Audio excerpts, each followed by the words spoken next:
Pharmacology for nurses, this was a request by someone to go over our different diuretics. When it comes to diuretics, not all are created equal. Let's break down diuretics focusing on potassium wasting versus potassium sparing. This way you know exactly how they work, when to use them, and what to watch out for as a nurse. If you have a medication request, don't forget to leave it in the comments and I'll make a video for you too. First, both types of diuretics work in the nephron of the kidney. However, their impact on potassium balance differs significantly. Potassium wasting diuretics are going to inhibit that sodium, potassium, and chloride pump in the thick ascending loop of Henle. This is going to lead to a massive excretion of sodium and water. This also causes potassium loss, increasing the risk of hypokalemia. Our potassium sparing diuretic work further down in the nephron in the distal tubule and collecting duct by antagonizing aldosterone. Aldosterone normally promotes sodium retention and potassium excretion. By blocking it, potassium is actually going to be retained instead of wasted.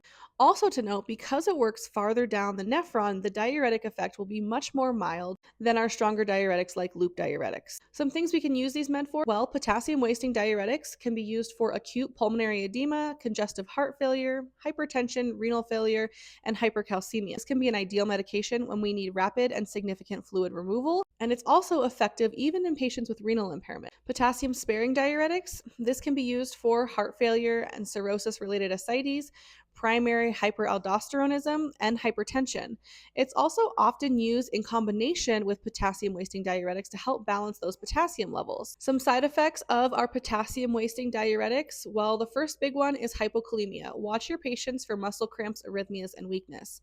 You can also get ototoxicity with high doses of furosemide, which is a loop diuretic.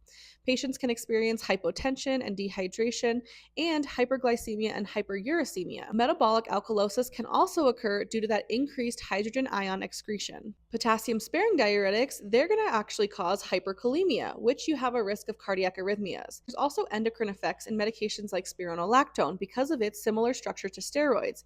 Patients can experience gynecomastia and menstrual irregularities. And in this case, we have a risk of metabolic acidosis due to that hydrogen ion retention. Our nursing considerations? Well, for those potassium wasting diuretics, we want to monitor electrolytes, especially that potassium and sodium.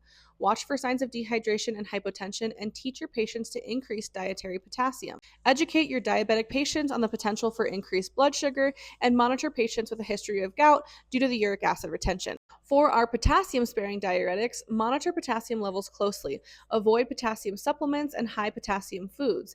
Educate patients about avoiding salt substitutes, which actually can contain more potassium. Assess for those hormonal side effects like gynecomastia and irregular periods. Don't forget to like, follow, and share for more Farm for Nurses.